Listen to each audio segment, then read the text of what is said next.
বললেন পাপ মুক্ত করার জন্য গঙ্গা এসেছিল পৃথিবীতে। গঙ্গাকে দর্শন করলে, গঙ্গায় স্নান করলে সমস্ত পাপ দূর হয়। এই কথা মিথ্যা না, এটা শাস্ত্রীয় তো কথা। বলি তা আমরা এত ডুব দিলাম, আমরা তো স্নান করলাম, আমাদের পাপ যায় না কেন? কিন্তু তার হেতু আছে।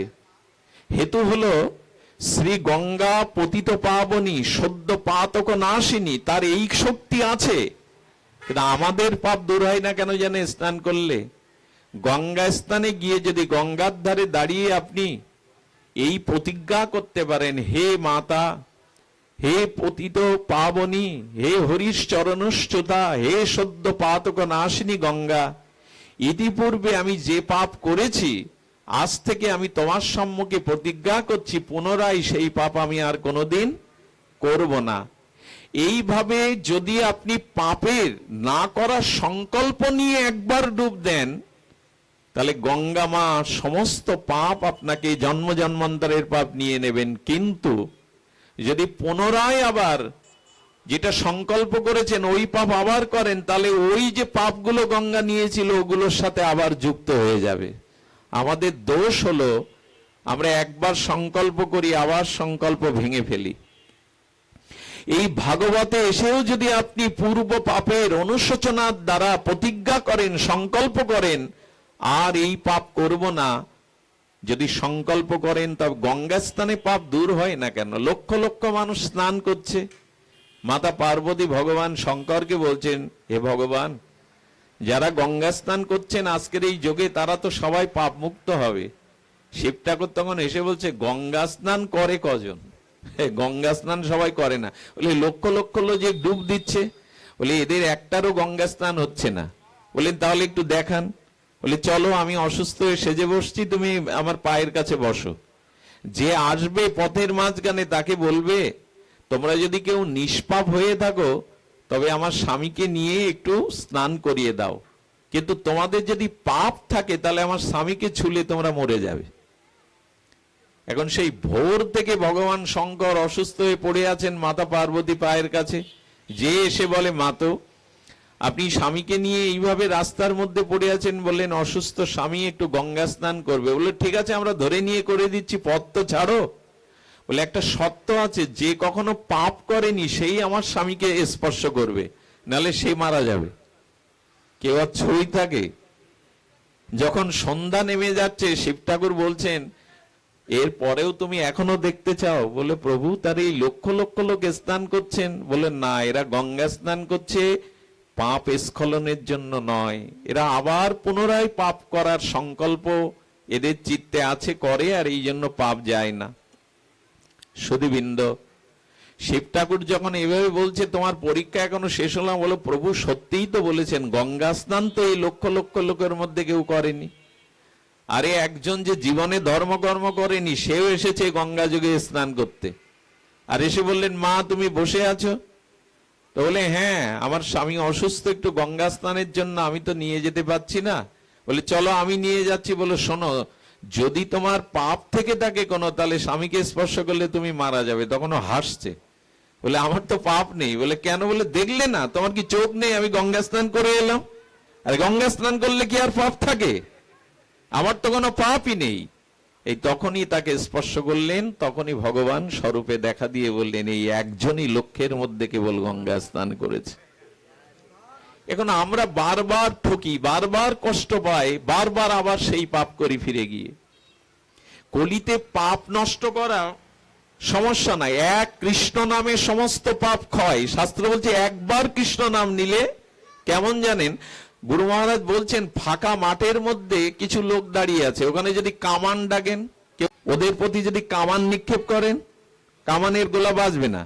কিন্তু কংক্রিটের উঁচু প্রাচীরের মধ্যে যদি কেউ থাকে, কংক্রিটের প্রাচীরের মধ্যে যদি কেউ থাকে, তাহলে কামান ডাকলে ওই শক্ত কংক্রিটের প্রাচীরে কামান গিয়ে বসে পড়বে, তাদের ক্ষতি করতে পারবে না। তেমনি পাপ এক কৃষ্ণ নামে দূর হয় যদি পুনরায় আর পাপ না করি আমরা। দেখুন, খোলা মাঠ হলো পাপ, ওই নষ্ট তাড়াতাড়ি হয়ে যায় কামান ডাকলে। আর অপরাধ হলো ওই বেষ্টনীর মধ্যে থাকা, তখন হরিনামের কামান ডাকলেও আর মরে না।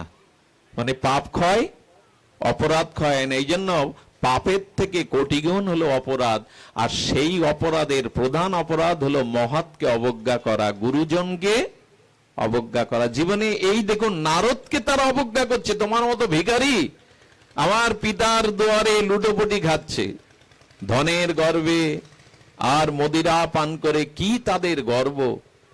এই জন্য কোনো মহৎকে অবজ্ঞা করবেন না, কোনো সাধু ব্যক্তিকে অবজ্ঞা করবেন না।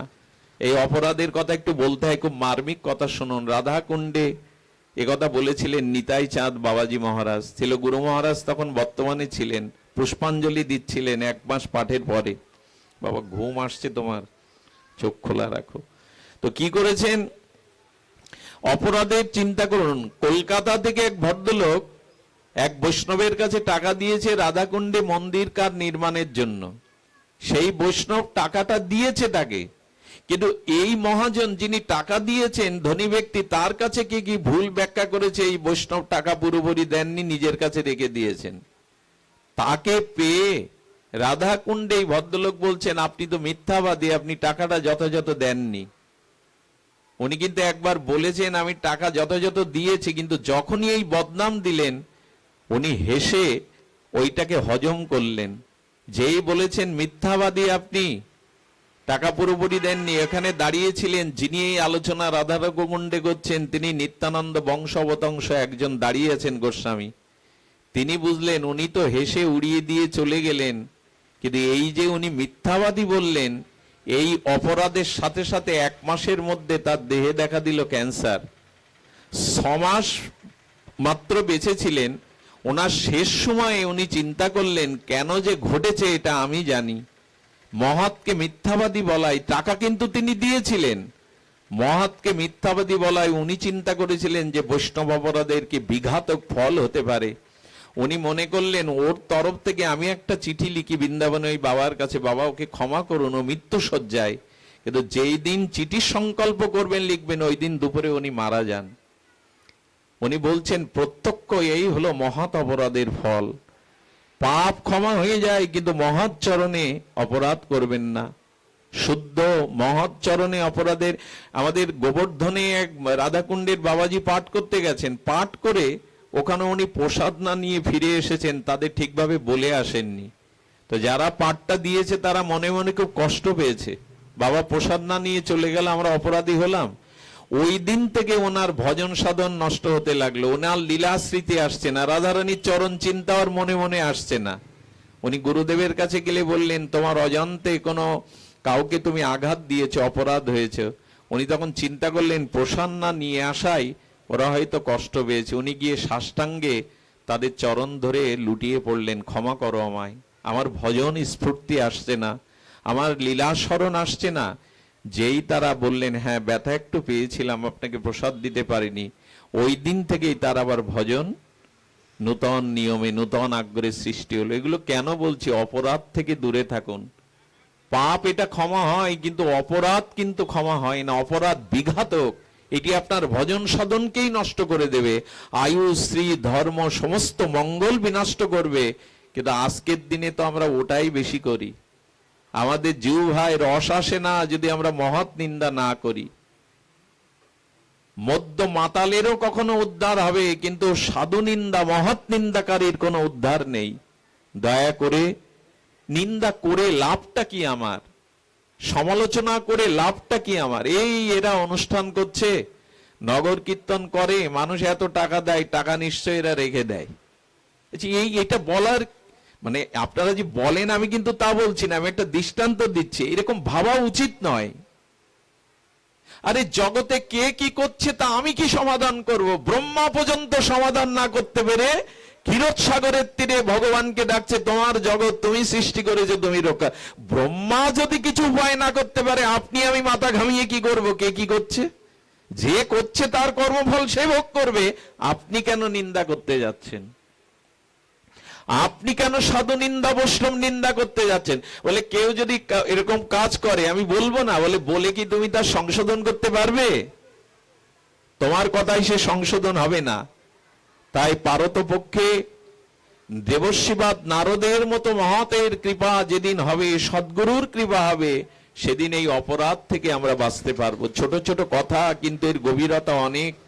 আমরা যেন বৈষ্ণব অপরাধ, মহৎ অপরাধে অপরাধী না হই। সুধীবৃন্দ, বেশি সময় নেওয়ার অধিকার নেই, তবু অনেক দূর দূরান্ত থেকে এসেছেন। 365 বছর জাগতিক বছরে আর ভজন করতে করতে করতে করতে সেই দাপরের অন্তভাগে শ্রী গোবিন্দ যশোদা মন্দিরে এলেন। আপনারা জানেন, ভগবান কিন্তু বাৎসল্য শিশুরূপ নাই ভগবানের। ভগবান নিত্য কিশোর, নিত্য গোলকে তিনি নিত্য কিশোর। কিন্তু শিশুরূপ কেন নিলেন? শিশুরূপ নিলেন এই জন্য যে ভক্ত যেরূপ রূপে ভগবানকে চায়, ভক্তি ভাবনায় ভক্তের ভক্তি হৃদয়ে ভগবান সেই রূপে তার কাছে ধরা দেন। যশোদানন্দ বাবা, ব্রজবাসীরা চেয়েছিল তাকে পুত্র রূপে পেতে, তাই তিনি পুত্র রূপে এসেছেন। আর এই ব্রজবাসীদের যে প্রীতি, এই যে নিয়ম সেবা, কেন নিয়ম সেবাই ব্রজ প্রেম, নিয়ম সেবা আমাদের ব্রজ প্রীতি, ব্রজ অনুরাগ জাগিয়ে দেয়, জানিয়ে দেয়। এটা ব্রজ লীলার একটি অংশ, একটি ব্রজ, একটি লীলা। ব্রজ লীলাটা কেমন দেখুন, গোবিন্দকে সকালবেলা দেখবে বলে আর ব্রজবাসীরা সকাল সকাল কি করত, একটা ঝুড়ি নিত, সব অজুহাত, শুধু গোবিন্দের মুখখানা দেখবে, গোপালের মুখখানা দেখবে, একেই বলে তো অনুরাগ। একটা ঝুড়ি নিয়ে এসে যশোদাকে ইনিয়ে বিনিয়ে বলছেন, যশোদে, আমাদের কিছু গোময় গোবরের প্রয়োজন। যশোদা হেসে বলছে, গোবর নেওয়ার জন্য অনুমতি নেওয়া লাগে? আরে আমার নবলক্ষ ধেনু, যত পারো গোবর নিয়ে যাও। গোপিকা গোবর তুলছে, তুলে ঝুড়িটা তুলতে পারে কিন্তু তুলছে না। কেন জানেন? যার জন্য গোবর নিতে আসার অজুহাত করা, সেই গোপালকে তো দেখলাম না। গোপাল তখন ঘুম থেকে ওঠেনি। গোপাল, আচ্ছা গোপাল কি জানে না গোপী কি জন্য এসছে? গোপাল কি জানে না কি জন্য এসছে? গোপাল জানে, এই জন্য ঘুম থেকে আড়ামোড়া খেয়ে উঠে আর গোপীর সামনে এসে কোমরে হাত দিয়ে দাঁড়িয়ে আছেন। সেই অপরূপ শ্রী গোবিন্দের বাৎসল্য প্রেমময় বদন, তার সেই নির্মল ও উজ্জ্বল কান্তি, আর তিনি কোমরে হাত দিয়ে বলছেন, গোপী। দেখুন, গোপীর মনোভাবনা পূরণের জন্য গোবিন্দ সামনে এসে উপস্থিত হয়েছে। বলছে, গোপী এখানে দাঁড়িয়ে? বলে, হ্যাঁ দেখো, এই গোবরের ঝুড়িটা আমি তুলতে পারছি না, তুমি যদি একটু তুলে দিতে। গোবিন্দ তখন ঠোঁট কামড়ে বলছে, গোবর ঝুড়ি তোলা আমার কাজ না। ভক্তের যদি ভক্তি থাকে তবে তুমি বাধ্য গোবর ঝুড়ি তোলা। কেন এসেছো তুমি গোপীর সামনে? কারণ গোপী তোমায় দেখতে চেয়েছে, সেই অনুরাগে তোমার সামনে এসছে। গোবিন্দ বলছেন, গোবর ঝুড়ি তুলে দেওয়া আমার কাজ। বললেন, অন্যের উপকার করতে হয় গোপাল, রাজার ছেলে, অভিমান করো না, আর এই ঝুড়িটা একটু তুলে দাও, মুখখানা কাছ থেকে দেখবে বলে। গোবিন্দ তখন বলছে, একটা শর্তে আমি ঝুড়ি তুলে দিতে পারি। কি শর্ত? বলে, যত ঝুড়ি গোবর নেবে আমি জানি এই ঝুড়ি ফেলে তুমি আবার নিতে আসবে। যত ঝুড়ি গোবর নেবে, আচ্ছা আমি তুলে দিতে পারি আর গোবরও তোমাদের দিতে পারি, কি দেবে বিনিময়? গোবিন্দ বিনিময় চাইছেন। গোপী তখন বলছেন, আচ্ছা আমি তোমাকে এক এক ঝুড়ি গোবরের বিনিময়ে এক এক মুঠো মাখন দেব। গোবিন্দ বলছে, তা যদি দাও তো আমি রাজি আছি। গোবিন্দ তখন আবার বলছে, দেখো কত ঝুড়ি তুমি গোবর নিলে, এটা আমি গুনবো কি করে, আমি তো অঙ্ক বুঝি না। হ্যাঁ, সত্যি সত্যি আমার গোবিন্দ অঙ্কে কাঁচা। আমার ভগবান খুব বেশি অঙ্ক বোঝে না। কি বোঝে জানেন? তুমি 16 আনা আমায় দাও, আমি আমার 16 আনা তোমায় দিয়ে দেবো। এই ছাড়া, এই সরল ছাড়া গোবিন্দ পেশগোছ খুব বোঝে না। গোবিন্দ অঙ্ক জানেন না। বলছেন, তুমি কয় ঝুড়ি গোবর নিয়েছো গোপী, আমি বুঝবো কি করে? গোপী বললেন, আমরাও তো ভালো লেখাপড়া জানি না, তবে একটা জিনিস আছে গোনার। আমি যে ক ঝুড়ি গোবর নেব, এক একবার এক এক ঝুড়ির জন্য এক একটা বিন্দু তোমার কপালে গোবরের ফোঁটা দিয়ে দেব। এরপরে গুনে দেখবো কয় ঝুড়ি নিয়েছি, তখন তোমাকে এই মাখন আপ্তকাম পুণ্যকাম, যার ক্ষুধা নেই তৃষ্ণা নেই, তিনি আজ কি লীলায় মেতেছেন দেখুন ব্রজে। কেন ব্রজলীলা শুনতে হয়, কেন ব্রজলীলা আস্বাদন করতে হয়? যিনি স্বয়ং সম্পূর্ণ সচ্চিদানন্দ বিগ্রহ, আপ্তকাম পুণ্যকাম, তিনি সামান্য মাখনের ইচ্ছায় গোবর ঝুড়ি তুলে দিচ্ছেন। আর গোপী এক একটা গোবরের বিন্দু, যাকে চন্দন চর্চিত করে সাজিয়েও মন পোষায় না, তিনি আজ গোবরে সিঙ্গার হচ্ছেন। আর সমস্ত মুখে ললাটে গোবরের বিন্দু দিয়েছে। যশোদা পেছন দিক থেকে এসে বলছে, আরে গোপাল, এখানে দাঁড়িয়ে করছিস কি এতক্ষণ? মুখটার দিকে তাকিয়ে দেখে সমস্ত মুখে গোবরের সিঙ্গার। যশোদা হাসবে না কাঁদবে বুঝতে পারছে না, কিন্তু মনে মনে বলছে, গোপাল, তোর মুখে গোবরের বিন্দু দিলেও এত মানায় তোকে, এত সুন্দর দেখায়। ভগবানকে যা দেবেন তাই সুন্দর হয়। আপনাদের কাছে অনুরোধ করব, ভগবানকে কিছু দিতে শিখুন। দেখুন, কোন সুন্দরী রমণী যে রঙের কালারের শাড়ি পরুক তার মানায়। এই জন্য দোকানদার মাঝে মাঝে 10-15টা শাড়ি দেখিয়ে বিরক্ত হয়ে খরিদ্দারকে জিজ্ঞাসা করে, আপনি কিছু মনে করবেন না, আপনার স্ত্রীর গায়ের রং কেমন বলতে পারেন? যদি বলে সাদা গৌর বর্ণ, বললে যা একখানা নিয়ে যান, সব মানাবে। তা আমার গোবিন্দও এমন, ওখানে যা দেবেন তাই মানাবে। দিন না ভগবানকে কিছু, দেওয়ার মন করুন। ভগবানকে বিষ দিলেও অমৃত পেল, দাত্রী গতি পেল পুতনা। ক বা দয়ালু ব্রজেত, এমন দয়ালু কে আছে যাকে বিষ দিলে সে অমৃত দেয়? সুধীবৃন্দ, এমনি করে ব্রজে এই বাৎসল্য লীলায় মা যশোদা তাকে বেঁধেছিল। আচ্ছা, গোবিন্দ বাঁধনটা স্বীকার করলেন কেন? 2 আঙুল কেন কম আপনারা জানেন? এই 2 আঙুল না হলে আপনি আমিও ভগবানকে প্রেমডোরে বাঁধতে পারবো না। যশোদা দড়িতে বাঁধেনি। দড়িতে তো আমাদের একগাছি করে দড়ি সবার বাড়ি আছে। আপনি দড়ি দিয়ে গোবিন্দকে বাঁধতে পারবেন? ওটা দড়ি নাই। নমস্ত হস্ত দামনে, অর্থাৎ সুখদেব প্রণাম করে, সত্যব্রত মুনি ওই দড়িকে প্রণাম করেছে। দড়িকে মুনি প্রণাম করে, ওটা দড়ি না, ওটা প্রেম। প্রেম ভক্তি ছাড়া ভগবানকে বাঁধা যায় না। এই প্রেমটাই আমাদের কাছে নেই বলেই তো গোপাল বাধা পড়েন না আমাদের কাছে। দরকার হলো প্রেম ভক্তি, দড়ি না, ওটা রঞ্জু না। সুধীবৃন্দ, এই 2 অঙ্গুলি কম পড়ার অর্থ অনেক মহাজন অনেক ভাবে করেছেন। প্রসিদ্ধ অর্থ হলো, একটি কৃপা হলো আমার সাধন, আর একটি ভগবানের করুণা। কৃপা, আমি সাধনায় ভগবানের দিকে এগিয়ে যাব, আর করুণায় ভগবান নামবেন। এখানেই ভক্তের সাথে ভগবানের মিলন হয়। আমাদের সাধন নেই তো করুণা আসবে কি করে?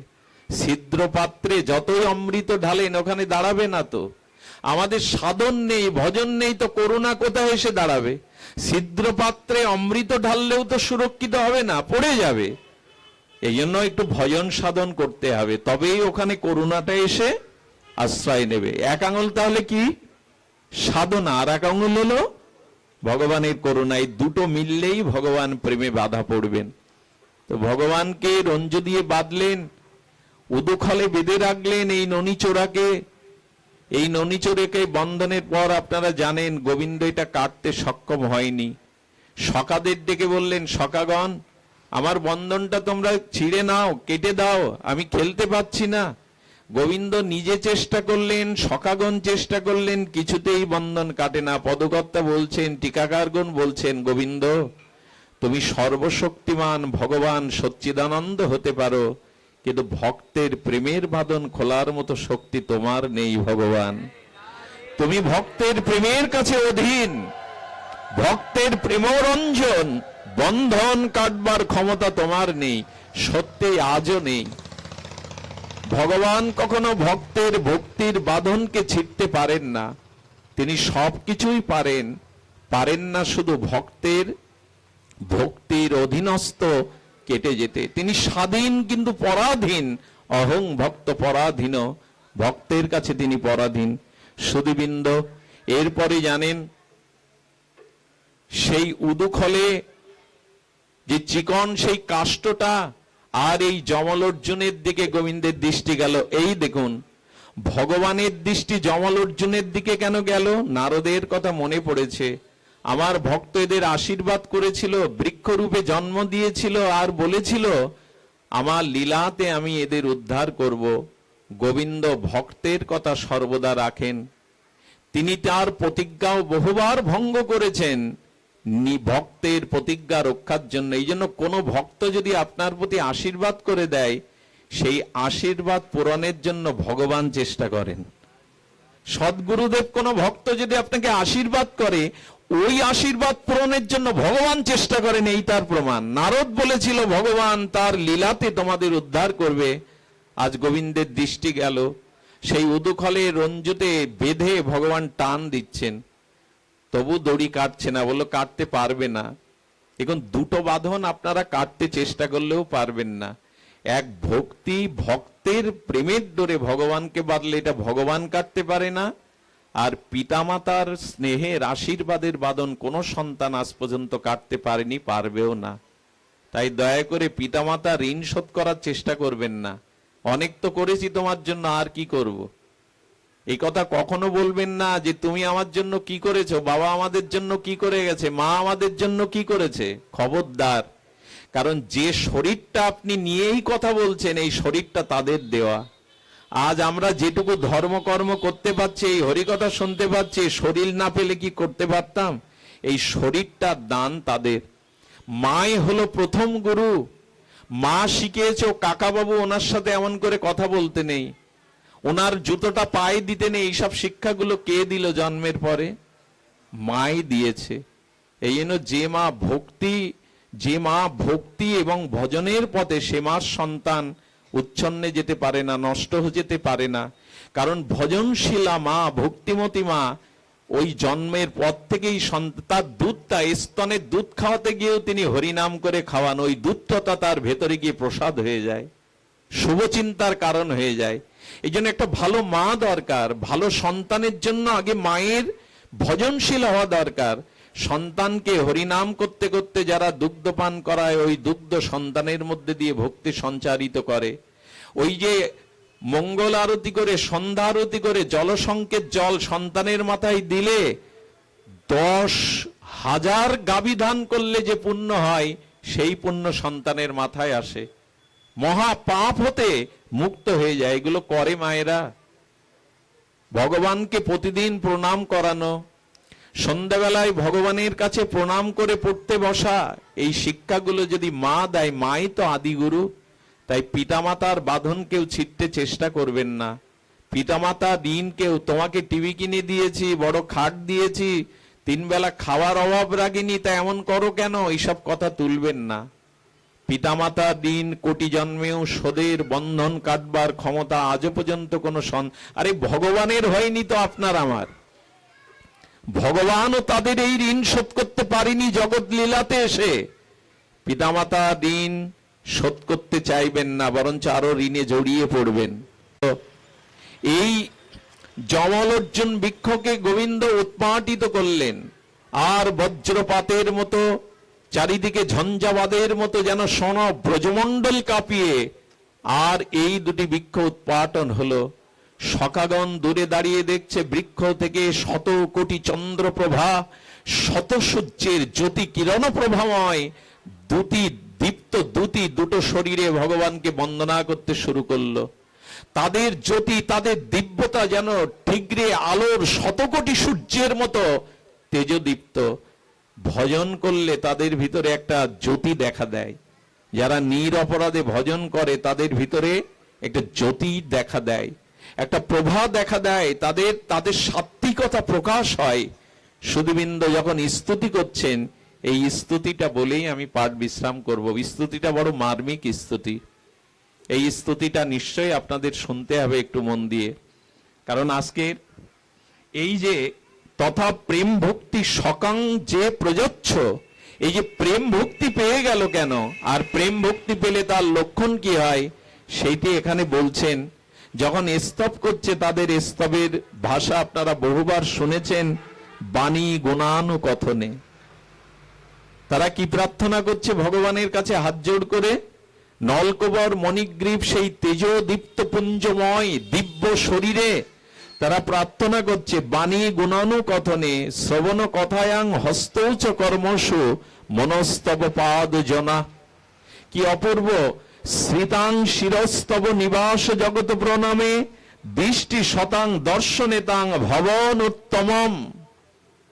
ভাগবতের এই বিখ্যাত শ্লোকের আমরা একটু অর্থ জেনেই আমরা আজকের মতো পাঠ বিশ্রাম করব। অর্থটি বড় মার্মিক। আমি আশা করছি, প্রার্থনা করছি, অনুরোধ করছি হৃদয় দিয়ে, ধ্যান দিয়ে এই প্রার্থনাটি শোনার জন্য।